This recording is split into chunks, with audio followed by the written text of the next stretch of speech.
Okay, so let me ask you an important question. Does anyone here have a friend coming up for parole? Yeah, okay, a few hands, that's good. That's the first honest crowd I've had when I've asked that question. Okay, what do you think the number one deciding factor is in whether someone is granted parole or not? Good behavior, okay, I wish. What else would you think? Overpopulation of the jail cells, yeah, okay. That's closer. What would you hope? What would you hope? Something lined up? They're a failure, hopefully they don't recommit, all that kind of fun stuff, right? Okay. It turns out that the only thing that matters is if you come up in the first hour in the morning or the first hour after lunch. If you come up in that time period, you have a 67% chance of parole. After that, it's functionally 0.07. So why am I telling you a story about judges and parole before we're going to talk about hockey? Here's why. Anybody here ever heard of decision fatigue? Decision fatigue? How many good decisions do you think you have in a day?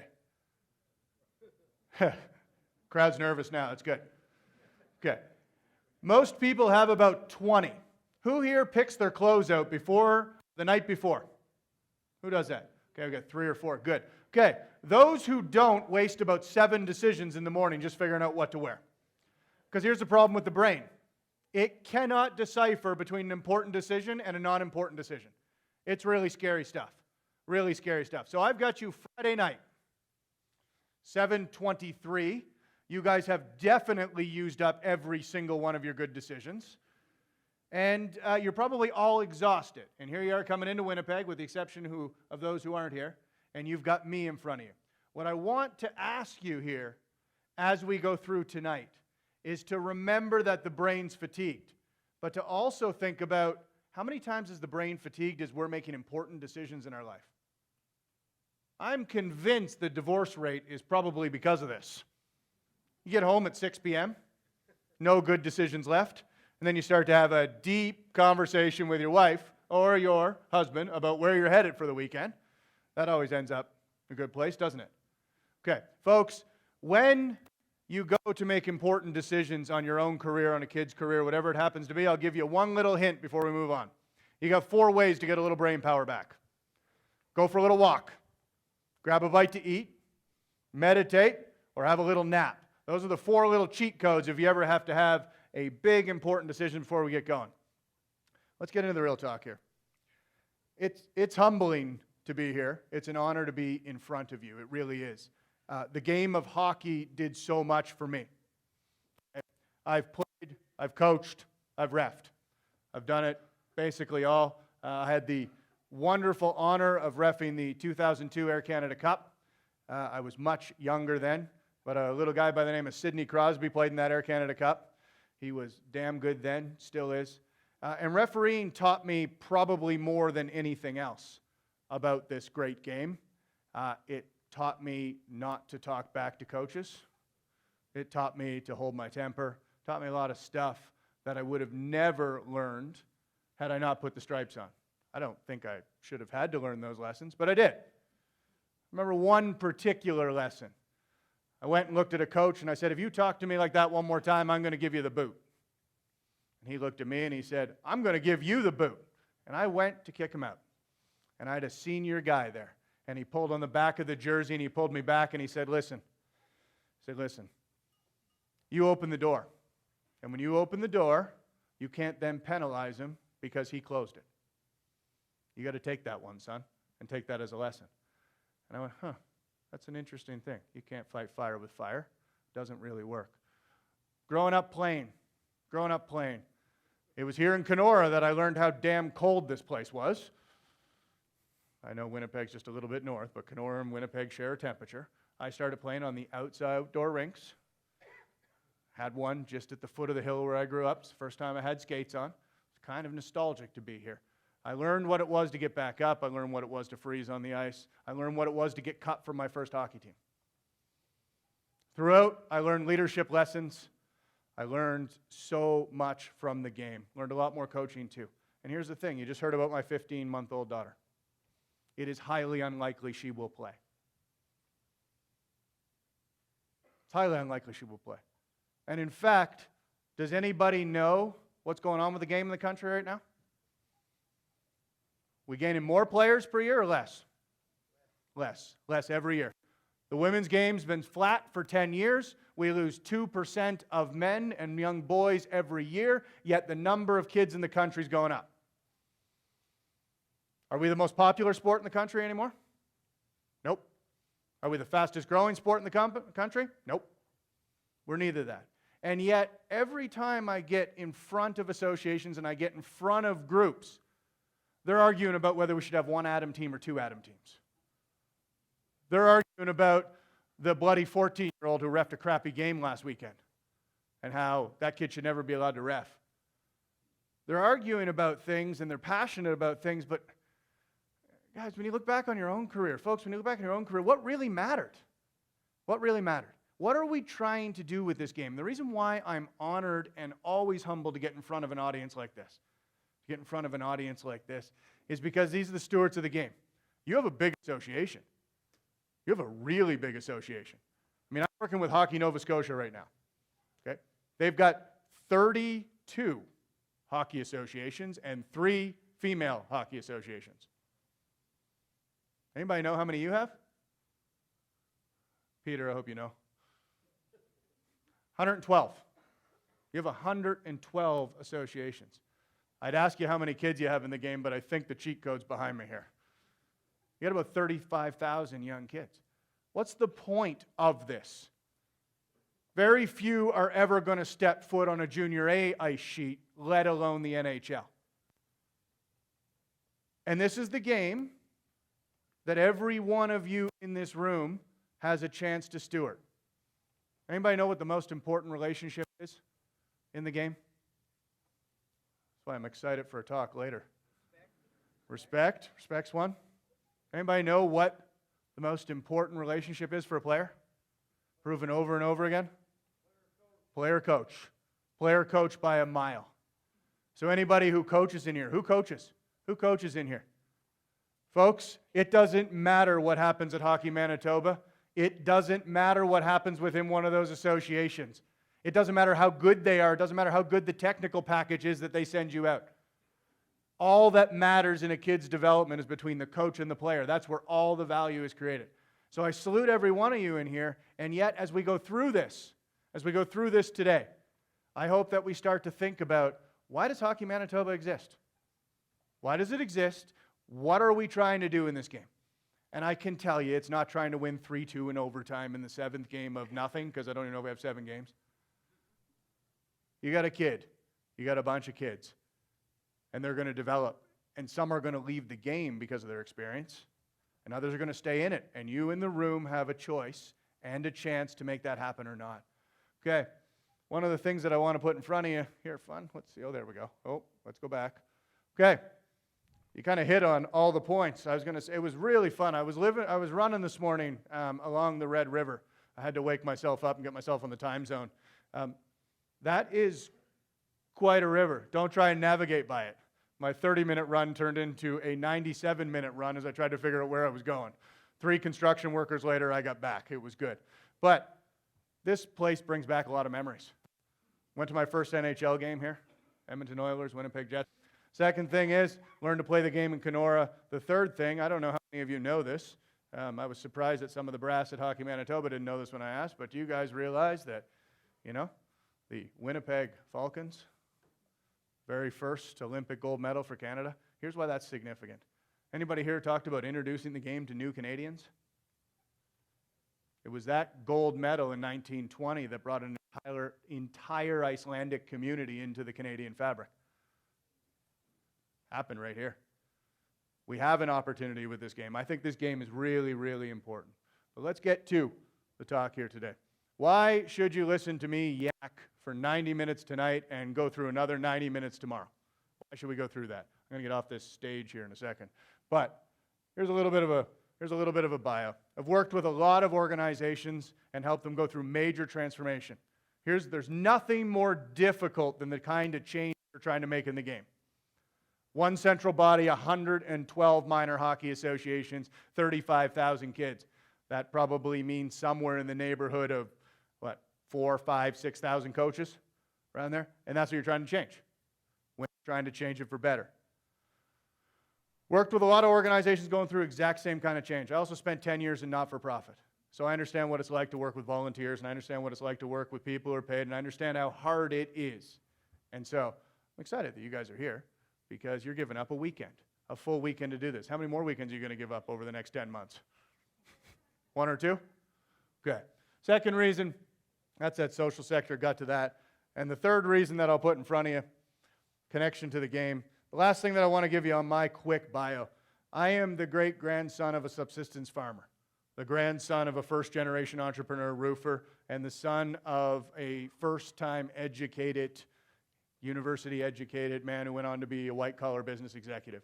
He went on to work for a mill in Grand Prairie, Alberta. So I know what it's like to be the firstborn of a blue-collar family, and I've got serious respect for the dignity of labor and serious respect for what it takes to change all these fun games. Okay. I keep pointing at this screen. It's not working. We go to the next slide somehow. There we go. Go back to the last one. What do you guys think of my wheelbarrow?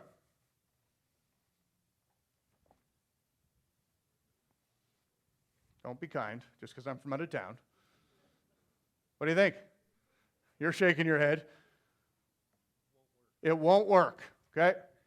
Come on, guys, this is not, I don't, if I just yak at you for 90 minutes, we may as well start drinking beer now. What do you think? I think I heard the real name back there. It's missing something, balance is off. What else? What's that, sorry? Yell that out, sorry. Support, not going to work. Okay, thanks. Thank you for saying that 14 times till I heard it. Okay. How many negative or critical answers do you think an adult gives for every positive one when they see a new solution to a problem? 5. I wish it was only 5. The answer is 20 to 1. You will give me 20 negative or critical answers. How'd you guys make out putting in half-rank novice here? How'd that go over? Awesome. I know in Nova Scotia it was awful. Didn't go over well at all.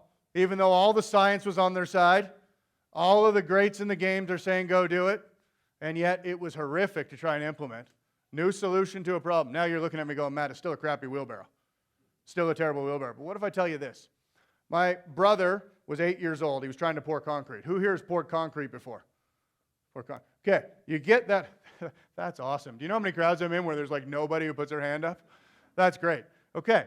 So if I put a whole bunch of concrete in a traditional wheelbarrow and I pick that thing up and I start moving it, okay, what immediately happens if I don't have muscles? Tips over immediately, almost immediately. And even if I manage to wobble it all the way to where it needs to be, what happens when I get that wheel in the front and I try and lift it up over? Tips over again. My brother was 8 years old. He's pouring concrete with my grandfather. My grandfather called home and said, listen, I love having the kid up here, but I got more concrete on my grass than I have in any one of the forms. Can you help me build a wheelbarrow that will allow him to partake but not put concrete everywhere? Do you know that most women and most kids can push down more than they can pull up? They can push down more than they can pull up. And when you get that wheelbarrow all the way over to where the concrete form is, you don't have to put it all the way up. What happens with the natural bit of the weight? Pulls right over, goes right into the concrete form. You just don't want to fill that wheelbarrow up, but it works brilliantly. See, you can take this one home. If I start with the answer, you will tell me why I'm an idiot and wrong. If I start with the problem, you will want to help me solve it. Think about this for a second. If I start with the solution, you will tell me why I'm wrong. If you start with the problem, you will inevitably and invariably want to help me. You will get 95, 96% of your own answer if you just start with the problem. And if it's not 95 or 96% of your own answer, guess what? It's likely going to be a better solution. So if you start with the solution, you'll get people arguing with you. If you start with the problem, you'll get people helping you. What percent of change fails? Anybody know? What percent of change fails? Scary stats on this stuff. What's that, sorry? 80. That's as high as I've ever heard it. And you know it's going to be a high number. 70% of change outright fails. What that means is we start to change something, and it actually makes it worse than if we hadn't done anything. 70% of the time. Over and over again. This is not my opinion. This is North American studies on organizations over and over and over again. Here's the other scary thing. 20% of the other, out of the other 30%, 20% gets you some part of it. So 70% outright fails. 20% gets you some part of it. Only 10% of attempted changes succeed. Only 10% of attempted changes succeed. Very, very few. Why is that? There we go. Why? Why do you think that change fails? Why does so much change fail? Follow through. Follow through. That's an interesting one, and it is part of the reason. Not the biggest reason, though. Attitude. Interesting. Attitude. Okay, that's part of it. People like change? No. Here's another quick lesson for you. People love change. They hate being changed for no damn good reason. And if I start with a solution, like that wheelbarrow, what are they immediately going to say to me? It's not going to work. And then you get a whole bunch of people just waiting out to be the chief I told you so officer. Can't wait to tell you why it's not going to work. Can't wait to spout in the arenas why this is the most idiotic thing that Peter's ever done. Sorry, Peter, I'm going to throw you under the bus a few times. Is that all right?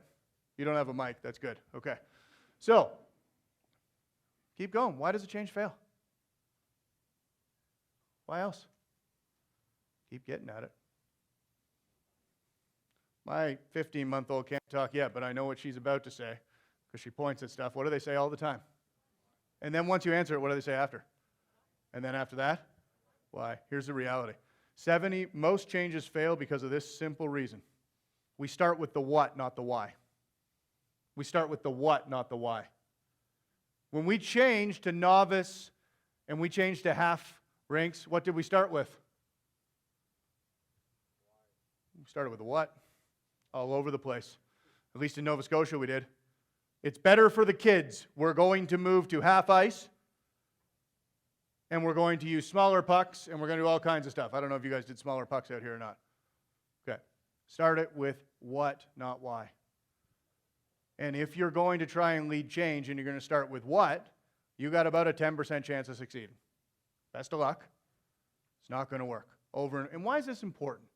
Get to it. Has anybody here listened to Simon Sinek or seen this wonderful TED Talk? If I had known we had the fancy ability to play video here, I might have put it in. Would have been 20 minutes of not listening to me. Simon Sinek, this is the second most popular TED Talk. Who here has seen this one at all? Is anybody? Okay, 1, 2, 3, 4, good. This is worth 18 minutes of your life. This is worth 18. It's a 2009 video. Start with why. Start with why. And it just gets back to the same thing. It starts to talk about it. Who here thinks they're a logical human being? People are a little leery now. We got 3 brave souls. That's great. I can tell you certifiably people are not logical. They're psychological. I used to call whole groups crazy. That didn't go over well. People are psychological. Here's the thing. You get 2 sides to the brain. This is an oversimplistic version of you get 2 sides of the brain. You got the right side and the left side of the brain. Okay, the right side of the brain is all the pictures, etc., habits, rituals. The left side's the logic. Until I can see it and feel it with the left hand or the right hand side of the brain, I can't engage the left one because I shut down. I shut down immediately. And so, if we're going to lead change, if we're going to lead change at all, and what did we just talk about? We just had a presentation on skills programs. I was watching the body language in the room. Some people were really engaged, some people weren't. About the same kind of body language I'm getting right now. Some really engaged, some not. My favorite part's people on the phones answering the text messages right now. It's awesome. Okay, so we end up a few tables laughing at each other. It's good. I'll give you a fun little stat about phones. Do you know if you have your phone with you on the table, do you know what you're currently sacrificing? 36 IQ points. If you have it in the room with you, you are sacrificing 10 because your brain can't control itself. It wants that dopamine hit all day long. So the very first thing that you can do if you're ever having important meetings is don't let the phone in the room because then it won't engage that side of the brain. But if we get to the right-hand side of the brain, we can't engage the emotive bit. Then we can't hear the logic of it. Okay. As we get through this, it all starts with why. It all starts with why. Why does Hockey Manitoba exist?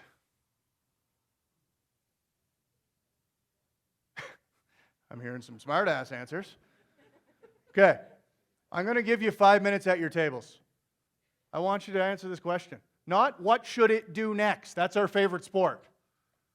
Why does this association exist? Why do the Minor Hockey Association exist? I'm going to give you 5 quick minutes at the tables. I should hear this volume go way up. It should be hard for me to get you back. Why do you exist?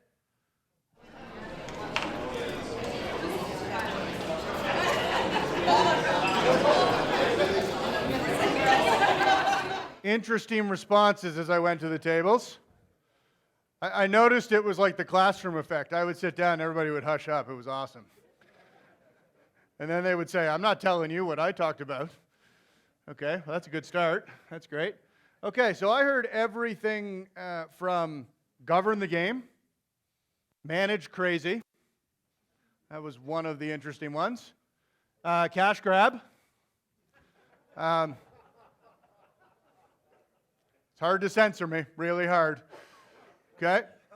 I heard provide opportunity for the top players, mentorship, skills development for all players. Okay? This is interesting.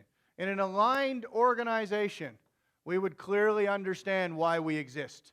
The best organizations have always understood why they exist and what the different functions do. This is one of the hardest institutions in the country to get movement on change because it's an institution. How old's the game? Just about as old as the country. Really hard to get a game like this to change. And yet, all around it, other games are picking up speed. Kids are making other choices. So I want you to think about that over the night. I know that I don't have your best brain tonight. That's okay. I forgive you as long as you forgive me. Okay. Are prices going up or down? Up, up, up. This is a fun one for me. Okay. When I told you we lived in Grand Prairie, Alberta, that was my dad's TV. That TV cost $500. When he wanted to watch a hockey game, I had to hold the antennas at just the right area, make sure it would come in. $500 with inflation is $1,800 today. How many of those TVs can I buy for $1,800? Does anybody here know where Bathurst, New Brunswick is? Yeah? North Shore. There's no shore like the North Shore. There you go. Okay. It is in the middle of nowhere. Middle of nowhere. I had somebody, when I was giving one of these classes, took around. I just bought a motel in Bathurst, and I had 18 of those TVs in there. Okay, so first he tried to get cute, and he said, antique TVs for sale, $100 each. How many of those 18 do you think he sold? Yeah, exactly, none. Okay, right. And then he said, free TVs, come get them. How many went away? None. Nobody would take them. What did he end up having to do? He had to pay somebody to come and take them away.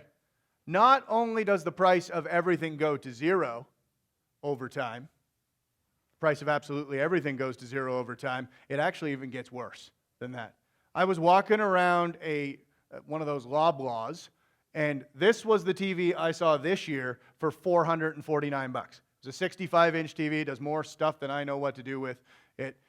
When we first started giving these seminars, this is one of the legacy things that stays in here, that TV was $1,800 7 years ago.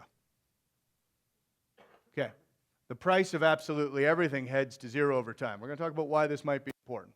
There are 3 types of organizations. There are those that understand the value of what they're doing today is going to zero pretty quickly. And there are those that don't understand it, and they want to be like fine wine.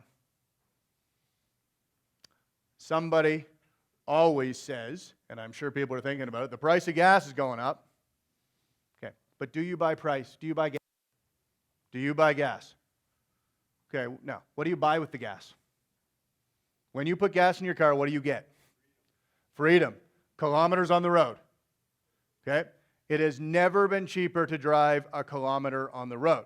Some people choose different vehicles, but it has never been cheaper. That's also my dad's first car. You had to put 3 dead bodies in the trunk to get that thing to go in the winter. Rear-wheel drive, Corolla, 1969. This is the car that I still drive today. I don't want to drive this car. It is a 2009 Camry. I can't kill this car. It doesn't matter what East Coast road I drive that on, including my grandfather's farm. I cannot kill this car. I have put $2,100 of maintenance into this thing. It's 10 years old. It has 387,000 kilometers on it now. Like I said, I don't want to drive this car, but I can't kill it. Cars are lasting forever. They cost nothing. They cost less and less every day. Why am I putting this in front of you? Okay. If you needed any more proof that the prices are headed to zero, there's thousands of times more computing speed in those little phones that you have in front of you, or for those who hid them, they're now in your bag, but there's thousands of times than there was in the first shuttle. There's about $1 million worth of free crap in those phones. Everything from a music player to a video player, all that kind of fun stuff. Okay. Everything's headed to zero over time. What do you think this means? What do you think this means for the value of skill sets? What do you think this means for the value of skill sets over time? I told you about that 1984 Procter & Gamble mill in Grand Prairie, Alberta. The most valuable person, the second most valuable person in that mill was the person who could do vibration analysis. Has anybody here ever done vibration analysis without? Yeah? Okay. Vibration analysis, I'm going to explain this to someone who knows it. Here, that's going to be fun. Basically, you take a little needle and you put it on the tip of your eardrum and you put it up against those big drums so that you could know exactly when to do maintenance. Exactly when to do maintenance. If you could time it perfectly, you would have the right number of shutdowns, which means the mill could keep going.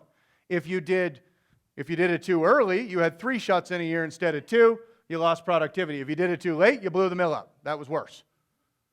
Okay. Wasn't that cataclysmic, but you got close to there. So that person was worth about $200,000 a year in $84 up in that mill. Today, your 4-year-old with an iPad can do vibration analysis. 4-year-old can. They did a long-term study on people and their jobs. Do you know what the difference in quality output is between someone who's been doing their job for 2 years and someone who's been doing the same job for 20? Nothing. No difference in skills output. Somebody doing the same job for 20 years, somebody just doing it for 2 years. This is scary stuff, folks. They also did a long study of billionaires. And they couldn't find anything that they had in common except this. They're continuously learning. Continuously learning. Nothing drives me more crazy than when I heard someone here at the beginning say, why don't we expect our coaches to do the skills stuff? Why are we bringing in other coaches to help them? We're bringing in other coaches to help them because we want to speed up the skill acquisition so that they can learn how to do other drills and that we can continuously learn. The only thing they could find out with those billionaires is each of them read at least 50 books a year. That was the only commonality between self-made billionaires. Now, whether billionaires or not are on the top of your list of success is another kettle of fish altogether. That's all by way of saying, how much continuous learning are you doing? Or are you defiantly defensive of what you already know? Are you defiantly defensive of what you already know? It's interesting. Whenever I run into someone, I'm always asking myself this one question. What can I learn from them today? What can I learn from them today? What kind of experiences have they had that I haven't yet had? Everyone in this room has a bunch of experiences I have not had. Love to learn from every one of you. Okay. Out of the original Fortune 500 companies in 1965, this is all coming back to a point here. Out of the original Fortune 500 companies in 1965, what percent do you think remain? 11%. 65 companies out of 500. And do you think all of those other companies said, can't wait to run my company into the ground? No, they didn't say that. But stuff changes. It changes fast. It changes fast. And we have 2 choices when stuff starts changing. Get really defiant about the old days, the nostalgia days. Say it should be like that. Or we can start to learn. Where's the world moving? Where's the customer moving? Where's the person playing the game moving? What do they want now? And try and move with it. It's our choice. It's our choice in that. I happened to be presenting at Hockey Canada Congress, doing something very similar to this during the Raptors run. And there was one of my favorite moments. One of the members who were there said, "I am not turning on my TV tonight. I'm not watching the Raptors. They're not getting my viewership." Think that made much of a difference in the popularity of the sport in the country? One member liked hockey more, not putting their hotel TV on to watch the Raptors run? No. What do you think that Raptors run did for kids in this country? Where do you think they're signing up? Happens to be a direct competitor, right? Also happens to be a heck of a lot warmer. Okay. Oh, and by the way, they normally have consistent schedules. Some things that parents kind of like. Okay. Three types of organizations: those that are improving faster than the average, those that are improving at the average, and those that are not improving as fast. This used to be harder 8 months ago. Which organization is in the red, not improving as fast? Sears, because they're done. Except, what did Sears used to own? Think about what used to come in the mail. The wish book. The wish book. There's a lot of people whose eyes still brighten up when you hear the wish book. People circling the wish book, off it came. Sears owned Christmas. And slowly but surely, they did not move with their customer. They had a bunch of consultants. By the way, I hate the name consultant. I absolutely hate that one. Consultants get paid to take your watch off and tell you the time and give it back to you. But they had a bunch of consultants come in. And they looked at the line items and they said, "You know what costs a lot of money? That catalog. We should make it a little bit smaller. We should make half the pages black and white. We shouldn't even bother with it anymore." And they did that over the course of about 10 years and gave it completely away. Walmart, sitting in the green. Okay, Walmart's not sitting in the green. Walmart's sitting at the black level, okay? What's Walmart the best in the world at? All kinds of fun stuff here. Yep, somebody said stamping down on suppliers. Okay, fine. What else are they good at? Destroying their competitors. Interesting. How do they do that? How do they offer all these low prices? Volume. It's more than volume.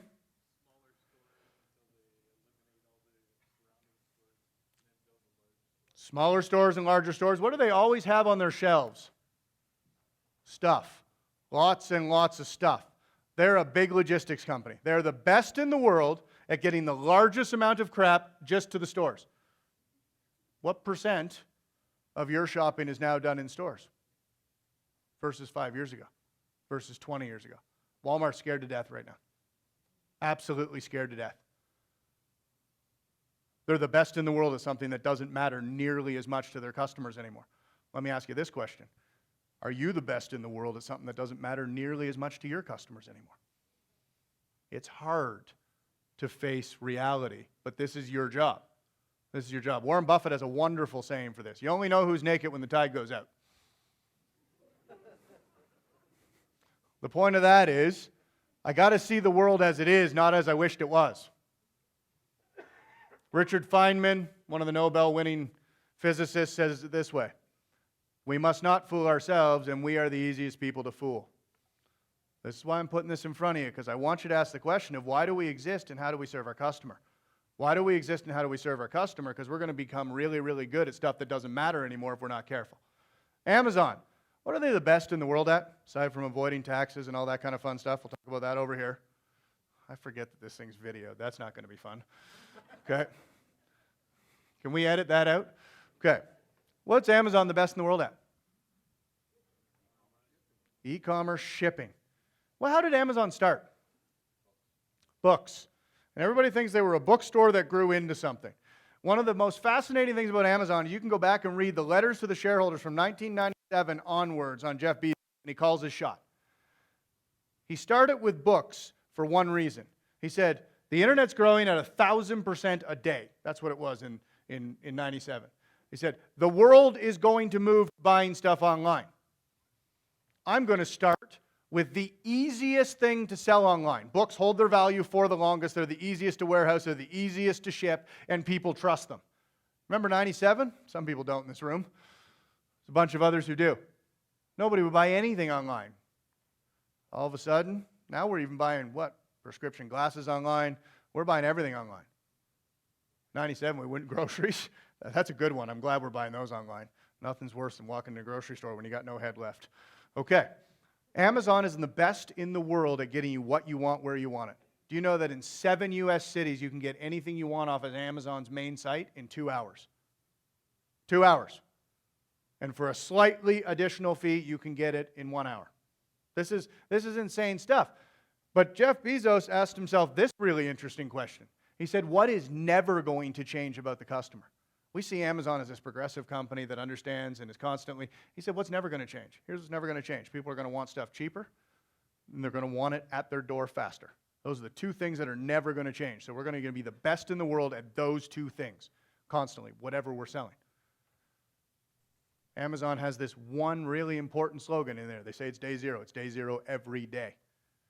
They don't ever want to rest on their laurels. They don't want to ever rest on this is Canada's game. What % of kids in Canada play the game?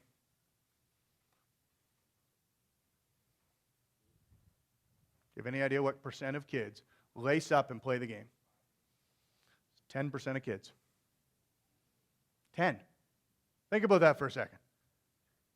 10% of kids lace up and play the game. I thought it was our national sport. Why is that the case?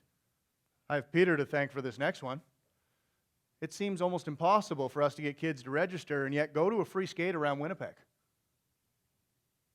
Busting at the seams with kids who want to skate, but we can't seem to get the numbers to go up with people who want to play. Why is that? These are the types of questions that I want to be asking when it comes to our annual retreat when we get back here. These are the things, these are the problems that we want to start to fix together as a group. I'd love to know out of the 112 associations, whose registration went up 10% last year. What are they doing? I would love to have them in front of, not me yakking at you, I'd love to have them in front talking about the things they're doing to drive growth in the game. Be interesting. Okay. Watch out for those 3 types of organizations. You don't want to be the one on the red curve. That one is a slow death, a very, very slow death. But it's a painful one. Hockey right now all across the country is in the red. Whether I talk to Pat McLaughlin, who's a VP of Ops at Hockey Canada, and get the numbers, or I talk to Hockey Nova Scotia and get the numbers, or I talk to the OMHA and get the numbers say the same story over and over and over again. There's no other conclusion other than the game's dying. And we're at the helm of a game that I think is important. It's important to me. It's really important to me. And I don't think anybody gives up a weekend unless it's important to them. And you guys give up a lot of weekends. A lot of weekends. So I don't question your passion at all. I don't question that at all. You're in this room tonight listening to this. But what are we going to do to leave this and ensure that we're asking different questions when we leave here? Okay. An organization has simply 3 parts. It has a purpose for why it exists. It has a core set of processes that allow it to execute on its purpose. And it has people who get up and go to work every day executing those processes so I can deliver on my purpose every day. What's the most valuable asset an organization has? People. That's the answer I always get up here. This guy, Dave Ulrich, #1 HR guru in the world. #1 HR guru in the world, regularly among the top 25 thinkers. If he was talking to you today, do you know how much he'd cost to yak at you? $100,000 if you could get him in and out the same day. If you can't, it's $250,000. Yeah, I'm in the wrong line of work. Eh? $250,000 to yak for a 2-hour keynote. Okay, here's his one message. You'll take it right here. The #1 asset in any organization is not its people. #1 asset in any organization is its customer. Who is the customer of Hockey Canada? Who is the customer of Hockey Manitoba? It's an interesting question. Who is it? Kids. Okay, we said the kids. Most of you don't know, my father did a similar thing to what we're doing here 17, 18 years ago with Hockey Canada. They actually dove deep, deep, deep, deep into the data. And here's what they found out. Until the age of 12, the parent was actually the customer, because the parent made the decision. And after the age of 12, it was the kid. Where do you think the highest dropout rate is in hockey in the country? 12 years of age. Very, very close behind, where do you think the second highest dropout rate is? Year 2. Year 2. This is new data coming out. Year 2. They get in, and then the parents are going, what did I sign up for? I don't want to be in a cold rink at dark 30, Saturday morning. Not doing this anymore. Okay. So when you think about this, okay, so we took this back. We went to, does that sound about right for Hockey Manitoba? I don't know. Parents basically bringing them and then kids. When we went to Hockey Nova Scotia and asked this, they actually said it's the family all the way through. The customer of Hockey Nova Scotia, and they put it all around the family. Said, because any bad experience, okay, who here has been to a restaurant in the last 2 weeks? Okay, good. People who didn't put their hand up, I'm jealous. I'm on the road a lot. I eat at a lot of bad restaurants. Okay, when you go into a restaurant, how many interactions do you think you have with that restaurant? From the time you call to get a reservation or put it online to the time you leave, how many touch points do you have with that restaurant? Any idea? It's somewhere around 40. How many of those have to be terrible for you to say the experience was terrible? 1. That's it. If the parking sucked, if your interaction on first go was not good, if you went into the washroom and you felt it wasn't up to your cleanliness standards, if you got a peek in the kitchen and you didn't like that big jar of mayo that you saw, all it takes is one interaction for you to give a negative review to a restaurant. Think about your customer. And I'm trying to put this in front of you because most organizations that we work with, especially not-for-profit, like to play this game if we don't have customers. And when you play that game, what you're telling me is I really don't want to understand my customer. I just want to do the widget. I just want to play the game. I just want to talk about the game. But I'm not going to have the game if we keep losing the people who are paying for the game. How do we make the game better for the customer? Let me ask you that question. Ask the customer what they think.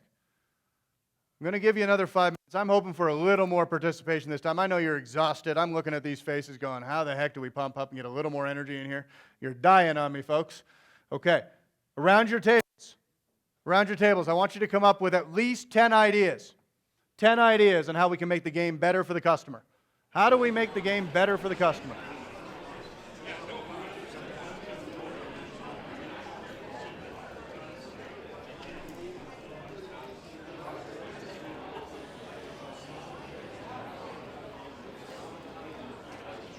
Okay, folks, here's the golden rule on brainstorming. There are no bad ideas, and here's why. The great ideas come on the back of 3 to 5 bad ones. So if you got caught debating an idea, how are we supposed to get to the good ones? Right, here's what happens in most brainstorming. When somebody says something, then we start debating that idea. Okay, go back just get them all down. It'll spur some sort of idea. So, did you get a lot of ideas out there? Lots of solutions that people said were crappy? We throw lots of people wheelbarrows? Okay. Before we actually get to any of them, I work with a milkshake company. Help me sell more milkshakes. What would you do? I need to sell more milkshakes. What would you do? Advertise, okay? What else? Make them cheaper. Yeah, what else? Coupons. What's that? Taste good. Make them taste better. Suggested marketing. What is suggested marketing? Subliminal stuff. I thought you might say that. Okay. Here's a fun little thing. Did anybody say, what is the problem you're solving? What's the job to be done with a milkshake? What problem are you solving? Here's one of those things that you won't be able to believe until you hear it. Do you know that 65% of milkshakes are bought between 7 and 9 in the morning? They are sold to solo commuters on their way to work, because you'd never drink a milkshake in front of someone in the morning. But if you're alone in a car and you got a long commute. And you know what? What I'm amazed at, you are a small province, but my God, the traffic is horrendous here for about an hour in Winnipeg. I know why people drink milkshakes now. Okay, think about that. 65% of milkshakes are sold between 7 and 9 in the morning. So what's the competition? Coffee, bagel, tea, Slurpees. So, there's an honest answer. I don't know who drinks Slurpees in the morning, but we just found one. Well, an answer. Okay. You told me all kinds of ways to make the milkshakes better. Very, very quickly. Nobody stopped and said, what problem are we solving? What job does the milkshake do? Clay Christensen writes a wonderful book called Competing Against Luck. And he just asks everybody to slow down just a little bit and ask yourself, what job is to be done? You know that 30% of milkshakes are sold after 6 o'clock, mostly to dads alone with their kids. Because moms are more responsible than that, and they don't shut their kids up with sugar. But if that's competing, what are they competing at? What are they competing with? After work, what are you competing with? Anything that could be a family moment. The movie, playing ball hockey, throwing the ball around, all that stuff. So you got to think about 95% of milkshakes. Do you think that that might help you speak to the customer if you knew that most of your milkshakes were sold to solo commuters in the morning? And it's to alleviate boredom? Do you know why people are playing the game? Do you understand why every kid in your association is signed up? What problem is it solving? Why are they there? Do we know it? Do we know why kids left? Most people don't want to talk about that. Do we understand why the last 30 or 40 kids left? What was the reason? What's the number one reason? Most fun, maybe. We don't know. See, that's the thing. You can't show me the data. And I've asked for this across the country, and no one knows why they're leaving the game. We just know they're leaving. And we have a whole bunch of reasons of things we're going to do, but we're not asking the question of what problem are we solving? And as a result of that, what are we going to do to attract more kids? Or are we going to solve a different problem? I don't know yet. Okay. There are ways to get at understanding your customer. This is called the Kano number. It's called the Kano classification number. I can get at understanding my customer a lot better if I ask it from the 3 E's. What they expect, what they express, and what would excite them. Okay, how do I know when I haven't met the expectation of someone? What do? I heard it. What do? Complain, right? Okay, what were the last 35 complaints that you had against your association? Did we immediately move into those guys are idiots anyway? That's the general human response. Or do we know all the complaints? And if we're lucky, they just complain to us. Nowadays, where do they complain?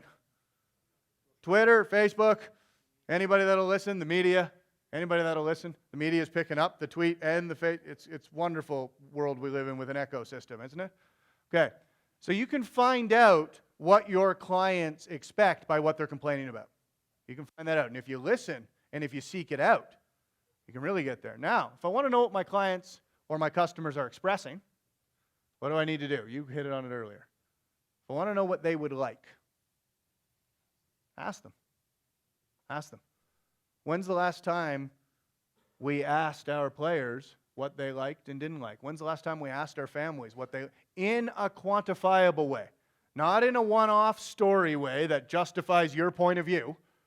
That's another favorite sport of humans. They tell us every day. They do, don't they? Unsolicited. Unsolicited. Write it down. Write it down.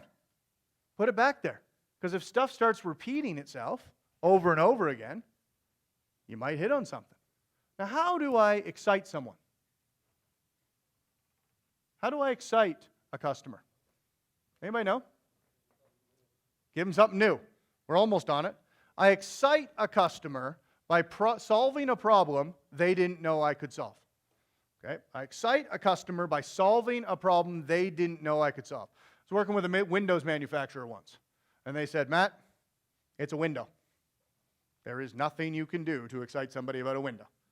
It's square, and you look through it, or it's circular, and you look through it. That's it. So we said, why don't you go ask your top customers what their biggest problem is? He looked and he said, I don't want to do that. I said, why? He goes, it might be me, and I don't want it to be me. Eventually, he went and asked a few customers that he loved, said, what's your biggest problem? For two of them, they were running out of warehouse space. Okay, running out of warehouse space all over the place, and they were going to have to build another warehouse. So he looked in his own warehouse, and he couldn't expand. So he had just built a racking system. Now, I don't know if you tried to store windows before, but it's not exactly like you can just stack them on top of one another, because when one breaks, it's pretty ugly in the shop. They all tend to break. He had just built a racking system that allowed him to store 4 times the windows in the same square footage. What do you think that did for his customers? Excited them in a pretty serious way. If Henry Ford had asked his customers what they wanted, they would have said a faster horse. Instead, he asked them, what's the problem you have? And they said, the horse. I got to feed it. I got to train it. I got to keep it in the barn. And then it dies, and I got to do it all over again. Okay, that story's not true at all. But this one is. Anybody drive one of those sexy beasts before? It's just like that one, eh? You're seeing it. Okay, if you have one of those, what do you also probably have? Kids, absolutely. And if you have kids, what else do you have? Problems, yes. That's the creative answer. I like that one. Yeah. But what do you normally have? You have lots of kids. Lots of stuff. Lots of stuff. Okay. In the original minivan, do you remember when there wasn't a 4th door? Just 3 doors in that minivan, right? And when you were a parent, you would sit in that front seat and you had a choice with the baby seat. Either put it back where you could reach it and lose a full seat, because nobody was throwing bags over that baby seat. Those things were horrendously big then, right? Or you could move it directly behind you where you couldn't reach the child and you'd have the seat. Okay. Ford went out and asked their customers, would you like a 4th door in the minivan?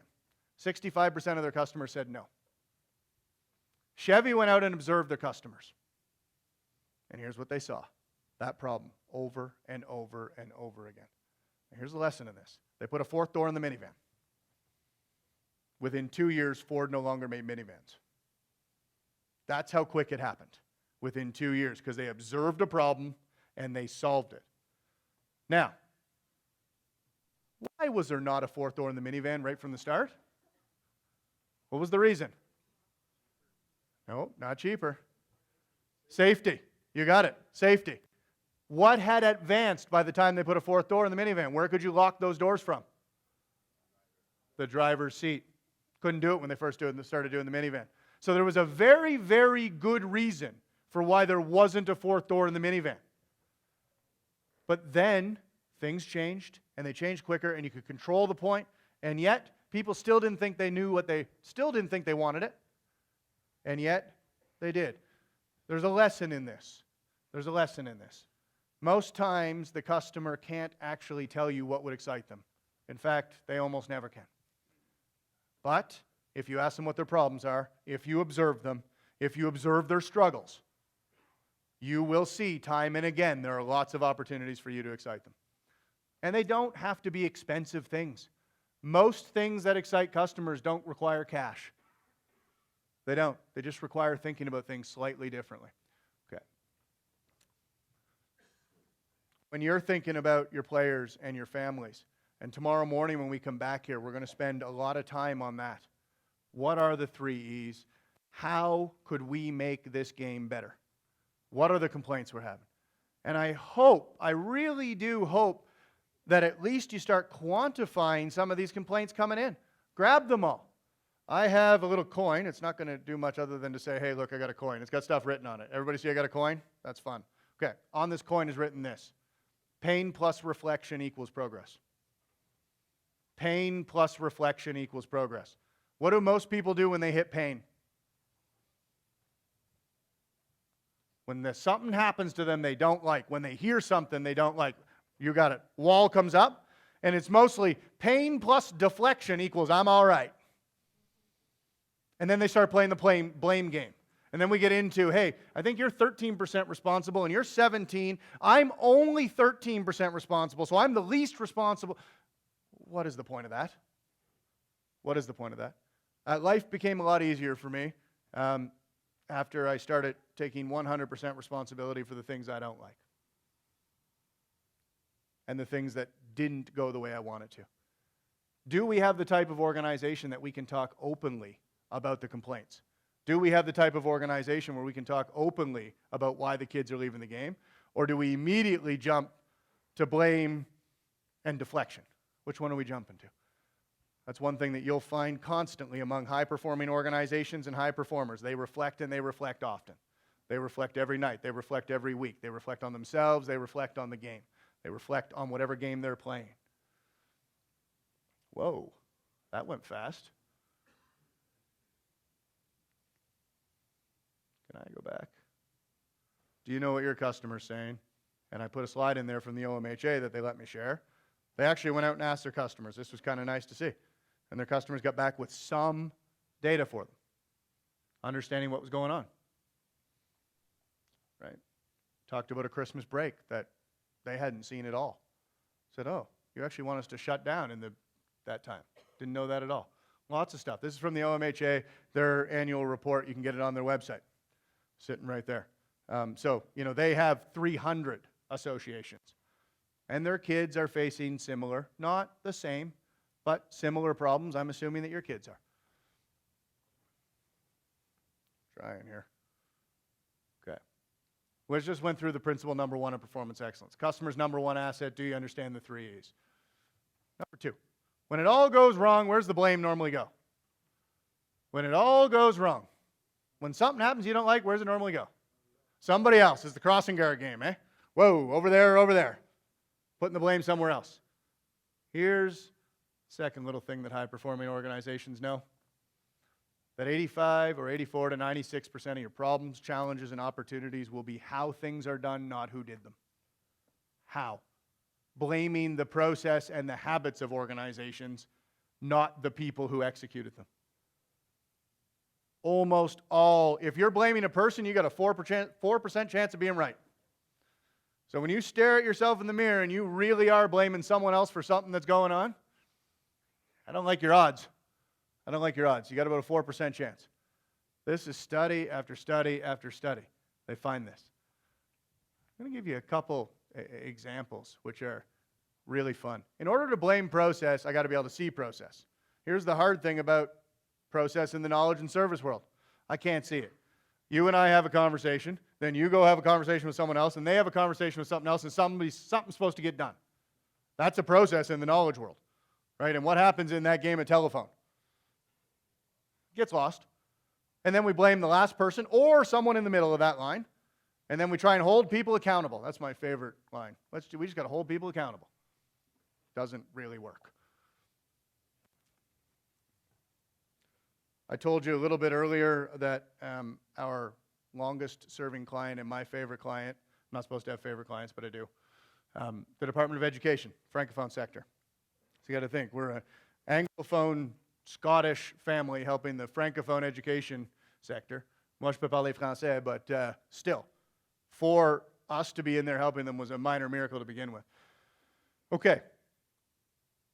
Here, who has a kid in this room that's not quite at grade 2 yet?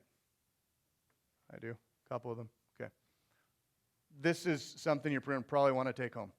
For the first 2 years of your kid's education, they learn to read. For the rest of their lives, they will read to learn. Grade 1 and grade 2, they learn to read. For the rest of their lives, they will read to learn. Here's one of the biggest problems that we run into. You can pretty much call somebody's lot in life by their grade 2 literacy scores. Scary stuff. Scary, scary stuff. Because what happens is if they can't read at grade level, what moves on to the next bit? They start backing away from anything that has to do with school or anything that has to do with intellect, and they start hanging out with different crowds. You see it over and over again. Okay. So we're working, well, first I'll give you this one. What do you think the most important factor in whether a kid reads or not is? Books in the house. We're almost there. Good teachers. What's that, sorry? Parents read to them. Okay. It's not parents read to them. When parents read to them, that's just like putting on a movie. That's entertainment. When parents read in front of them, not their books, read their own parents' books, you will encourage reading. We came across this when we were working with St. John Poverty, trying to end the cycle of poverty. Most important thing you can do to end the cycle of poverty is to drive up literacy rates. The way to drive up literacy rates is to ensure that parents have books in the house and they are reading them in front of the kids. That's it. Because I haven't seen a kid yet listen to their parent, but I haven't seen one not mimic them either. They will mimic you all day long. Okay, so it turns out that's the number one deciding factor whether someone will read. But we worked with the Department of Education, okay, and we worked with the Southern District in New Brunswick. We worked does anybody know where Moncton, New Brunswick is? Okay, 45 minutes north of Moncton. Do you know what's there? Nothing. Exactly. Almost nothing. Okay, we had a rural region. Remember, I come from a rural region, so I got all the respect in the world. Rural region, but it had all the problems, right? Had three, arguably a lot more than three cultures, because unfortunately in this country we tend to lump Aboriginal cultures into one, which is a total mistake, but had distinct cultures all over the place. Francophone, Anglophone, and a number of Aboriginal cultures all coming in. Socioeconomic, among the lowest of the low. Divorce rates, highest of the high. Rural region. It's an area where people just said, let's write it off. Number 37 out of number 37 out of the schools. They don't want to on purpose, but they look at it and go, how are we ever going to solve this problem? So we worked with the teachers. And if you were going to fix literacy rates, where's the first place that people normally look? The teacher.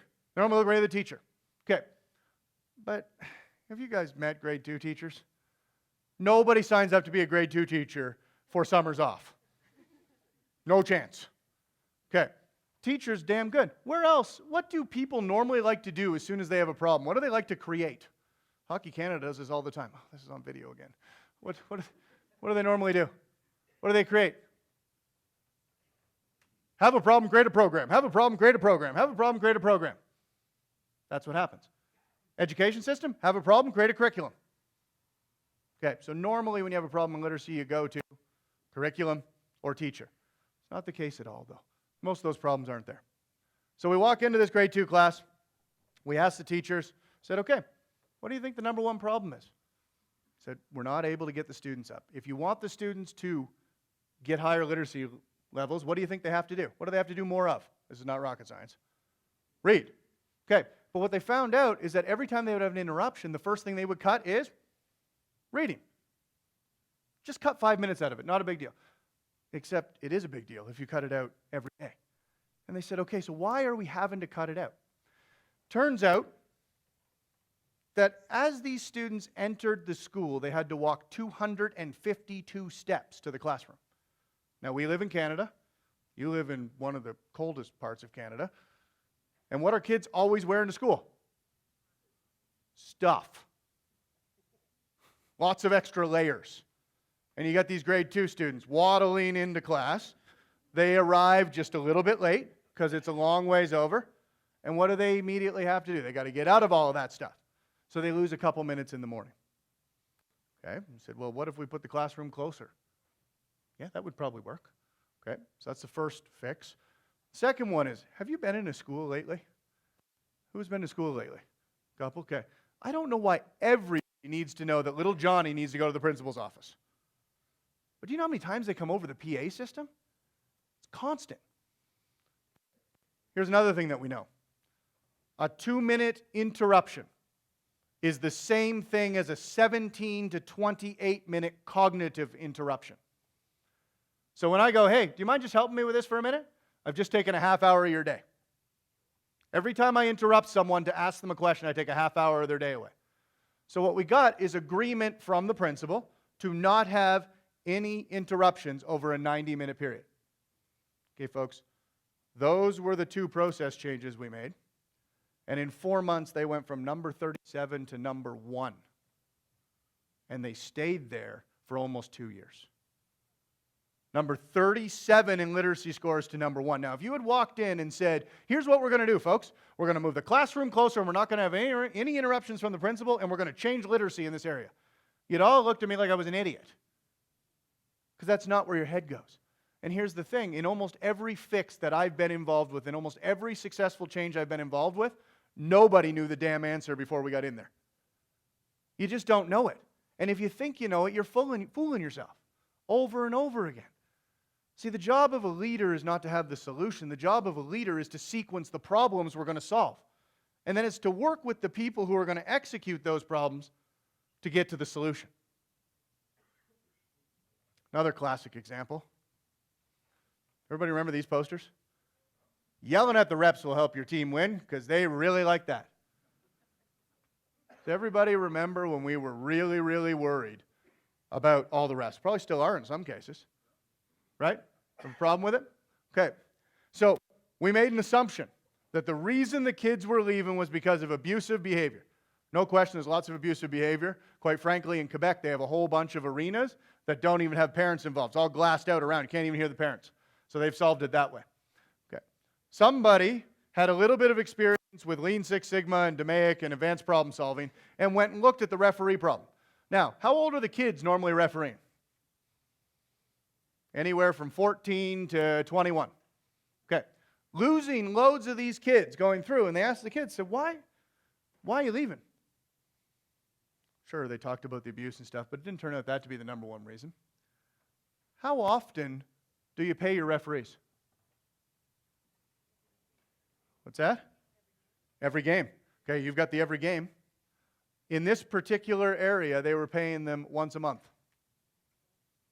So give them a check once a month. When I grew up refereeing, they paid me, it was every 6 weeks they would pay.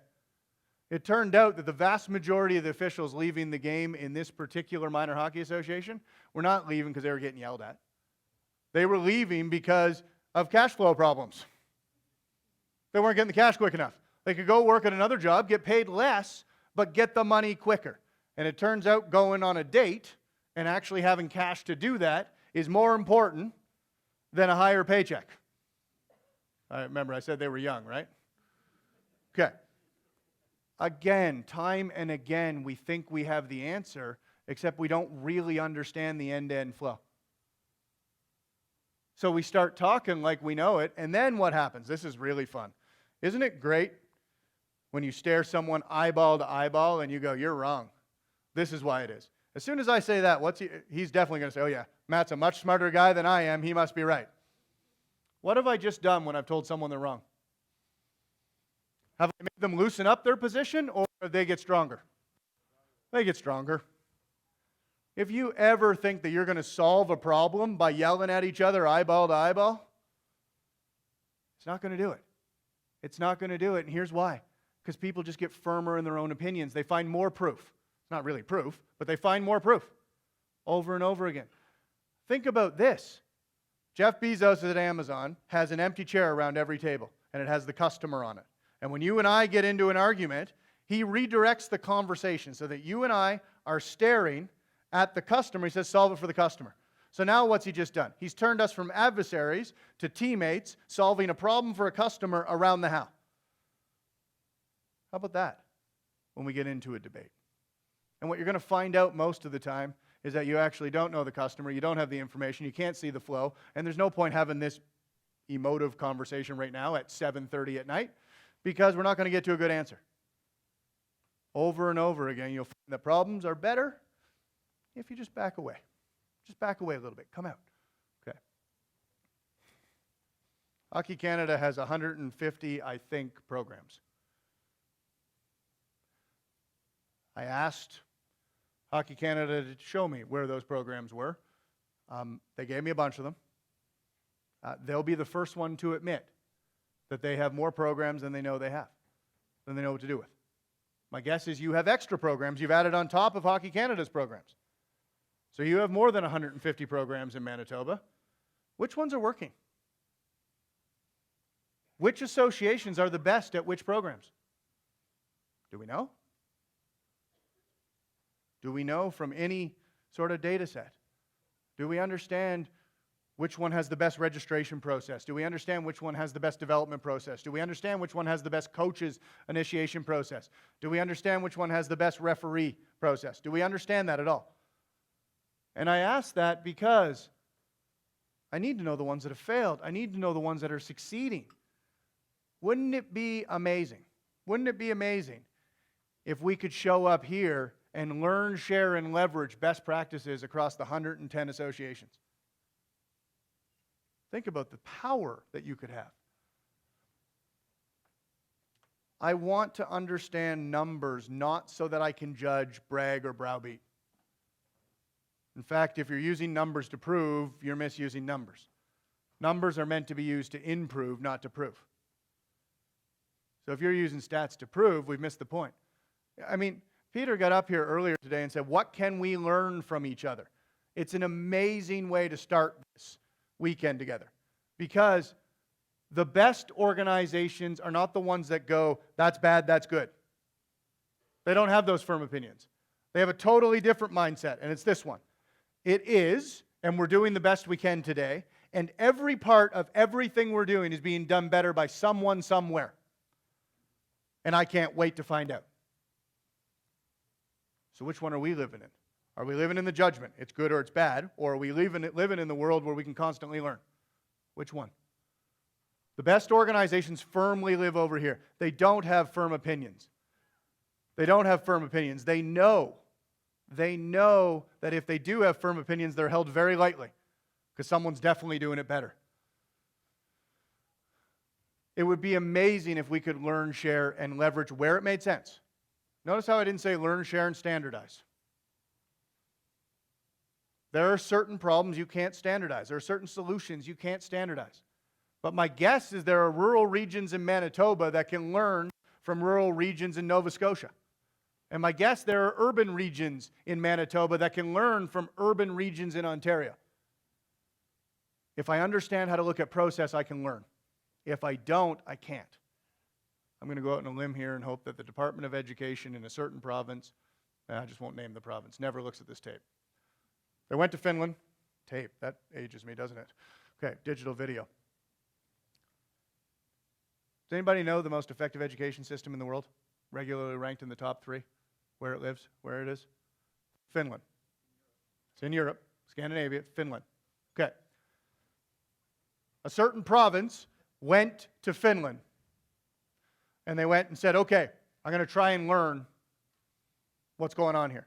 They spent 2 weeks, government dollars, and they came back and said, we have nothing to learn from Finland because it's a homogeneous society. They're completely different from me. They have a totally different human makeup.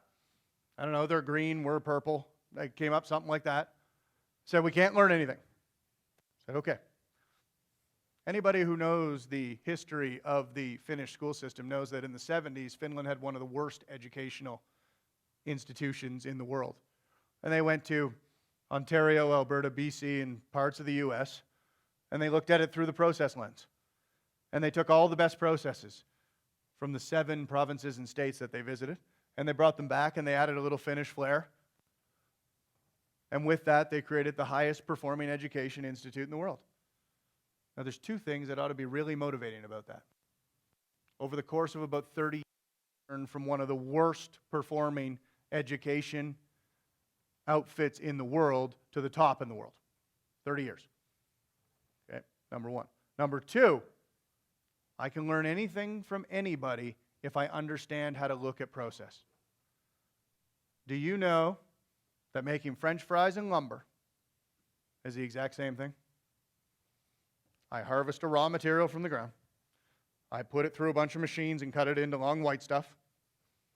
And then I sell it to an end user that wants it when they want it, but I can only harvest it when I can harvest it.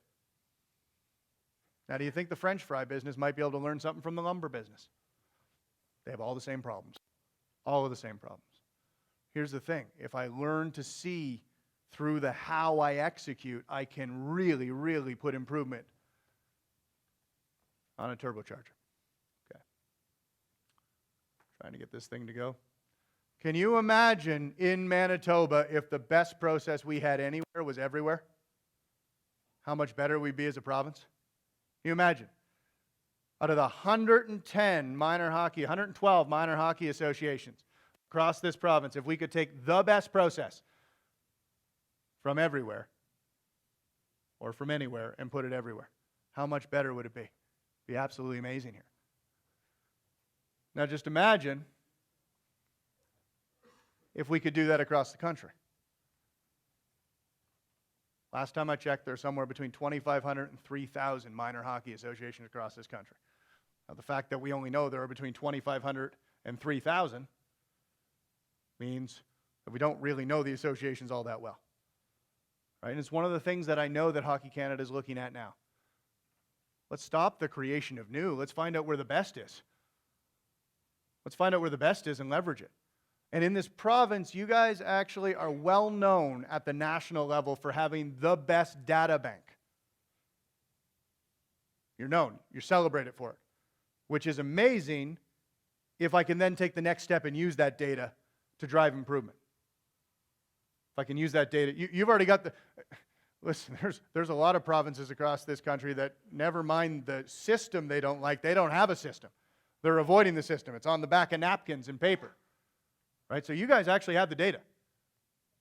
You have the ability to do this. You know who's left the game. You could ask the people who left the game in the last 5 years why they left the game. You very quickly could turn this around if you wanted to. By the way, I'm surprised that you got everybody here right in the middle of registration and everything else. Who's getting registration emails right now? Yeah, getting a bunch of them? That's why you got the phones out. I understand. Sorry, forgiven. Absolutely forgiven. Okay. That's principle number 2. Trying to get this thing to go. Okay. Principle number 1, customer's the number 1 asset. Do I understand the 3 E's? Principle number 2, my problems, challenges, and opportunities will be process issues, not people issues. And every time I'm blaming people, ask what job they're doing, and I'll get to the process. It's just a second question. That's it. It's just a second question. The third bit, principle number 3. Who here has rented a car? How many do we have? A whole bunch? Yeah? Okay. Did you wash it before you took it back? Get the laughing. I always get one person who did because they took it on the wrong road, but no. Who has washed their own car? It's an interesting question now. Why would you wash your own but not the rental? Pride and ownership. You got it. Absolutely. In every organization, we have renters and we have owners. You have renters and you have owners, whether you're a for-profit or a not-for-profit company. You got people that come in, do the bare minimum, clock in, clock out, and get going. And you got people who are thinking about it nonstop. Do I have renters or do I have owners in my organization? And one of the things that people always tell me in a volunteer organization, I got to take whoever. No, you don't. No, you don't. I'd like to know the last 3 or 4 volunteers you let go and why. Why'd you let them go? Because if there aren't 2 or 3 that you're letting go on a regular basis, my guess is you're not having the hard conversations. My guess is you're tolerating a lot of things in your organization. Now, leaders need to create the environment for people and volunteers to be owners.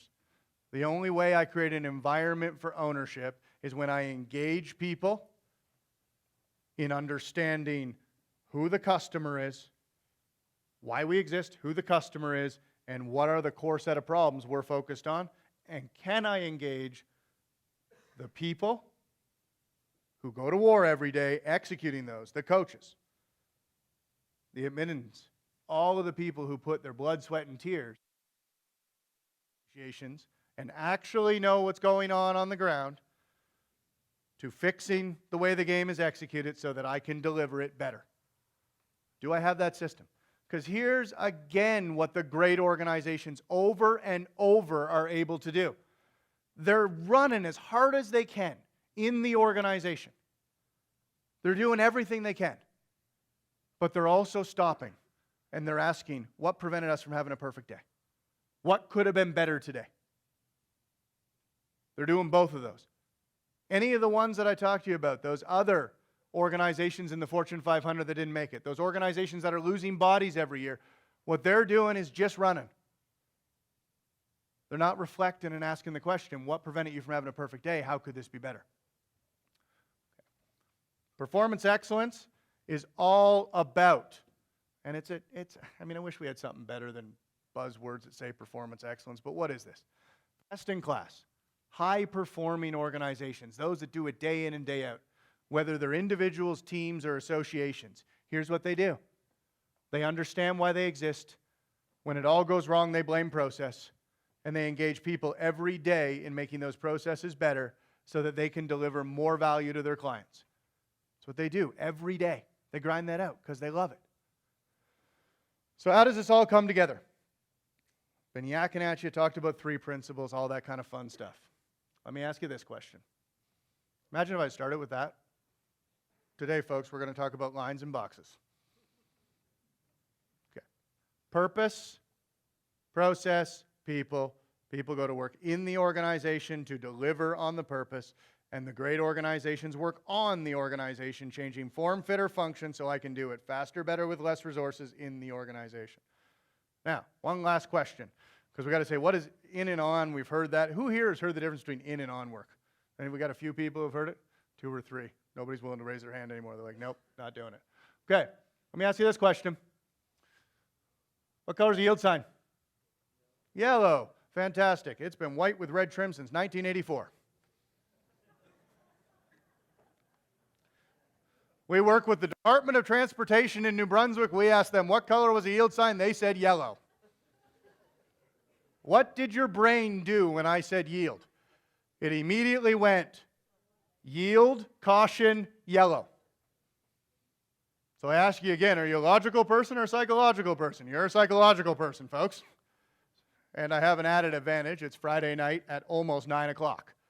But when you're actually fixing an organization, when you're changing an organization, I need you to step back and see that the yield sign is not yellow. I need you to get rid of all of those biases. I need you to understand that the teachers aren't idiots, that the classroom is further from the front door than it ought to be. I need you to be able to ask the good questions. When I'm working on something, I'm changing habits. How easy is it to change habits? Pretty hard, isn't it? Yeah. Why is it that, I mean, these numbers get thrown out all the time, but the last one that I read is 96% of New Year's resolutions are dead by January 8th. January 8th. 8 days. That's one person's habit. Never mind trying to change all the coaches' habits in one organization. How hard is that?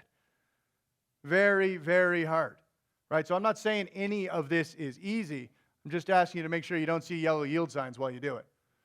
Working on the organization is changing form, fit, or function of how we do something. Anybody here done home renos before? When are they a good idea? When you're done. Exactly. When you're done. And then when you're done, what do you end up with? It's something that was maybe what you wanted. You know what? I teach this stuff, and I'm going to tell you about my home reno. I tore up the carpets. First thing, we bought a new house. I thought I might be the ugliest house on the lake. I thought. And then I bought a paddle board and removed all doubt. I have by far the ugliest house on that lake. So we thought we'd start inside. We rip up the carpet. What do you think I was hoping for? Hardwood, yep. You know what I got? Plywood. I wish it was plywood. I got skidoo crates. You know the things they ship skidoos in? And you know how I know it was skidoo crates? Skidoo was written all over my floor. You can't make this up. So we said, holy jeez, until we do anything else, we're not. So here's what we ended up with. An ugly house on the outside, with an uglier house on the inside that we can't invite anybody to. And guess what happened to my heating bill? It cost more than my mortgage on 3 months of the year. Okay, so you got to live it. It's terrible. But this is most changes. Half thought out, started with a whole bunch of enthusiasm on a Saturday morning. It's 3 years later, folks. The only thing we did was paint the floors blue. We thought that was a good idea. We have a dog with nails. It looks uglier than the skidoo crates. It just keeps getting worse. And this is what happens to most fixes after you go on it. Folks, when I go to fix something and I put an investment in, when does it actually give me the value? Only when it's finished. Every improvement that you start but don't finish, every improvement that is between 1 and 99% done is all cost and no value yet. So when we're going to make a change, I implore you to shoot bullets before you shoot cannonballs. And what I mean by that is pilot. I know that hockey in this country, pilot has a bad name because of how we've used it before. But what I want to talk about is if we're going to improve the registration system or the registration process, I want to start in 1 or 3 minor hockey associations. I want to try it out. Because what happens when I go to try a new process? What do I immediately find out? Doesn't work. There's bugs in the system. I only really know how something works when I'm using it. And so, if I'm going to make changes, I need to start small. I need to prove that it can work. I need to get it adding value. I need to not have skidoo crates on the ground. And I need to see the results of it. And then when I see the results of it, I then go and grab 4 or 5 more other associations, and I bring them in to see what the other ones are doing. And I don't just go, hey, this is the new way, you got to do it this way now. No, I bring them in, I look at the process again, and I go, hey, folks, you got new brains. How can we make this better? And they get their mitts all over it. And then they make that better, and then they bring it back to their association. And then you're starting to leverage. Then you're starting to leverage good ideas. And think about this. In the province of Manitoba, we could have 112 pilots going on every year, understanding how to make this game better, how to grow it. And I can assure you that if you got to that state, you would make this game way better. And I hope that at the very least out of this talk, you start to make this game better so that in Nova Scotia, I can learn from it. And then I can talk to my partner about our 15-month-old. I don't know what it's like in your house, but I have 49% of the decision-making shares. She has 51. So far, she's playing basketball. But my hope is over the next 3 years that we can change this game across the country so that my kid plays and has all the experiences that I had. But I also hope that it really becomes the national game. Every one of you, going back to your associations, has the ability to choose to look at things differently and to make your association better. It's up to you, folks. It really is up to you. And you have one of the biggest associations across the country. One of the bigger ones. And yet small enough you can still do something with it. Folks, we've got 2 hours together tomorrow morning. I really want to start to look at how does a player and how does the family actually experience this game. It's not going to be a presentation tomorrow morning. I'm going to have a lovely little iPad that will project up here. We're going to map it out. How does a kid experience the game? And then we're going to work at the tables, and we're going to flesh out a number of ideas on where the problem points are. Where are they? We need you. I don't know. I have no clue. I had no clue we should put the classroom closer. I had no clue we should stop the announcements. I had no clue I shouldn't tear up my carpet. I don't know how to make this game better, but you do. So I'm looking forward to tomorrow morning, folks, but I won't keep you from the beer anymore. That's enough for me tonight. See you bright and early tomorrow morning, folks. Thanks.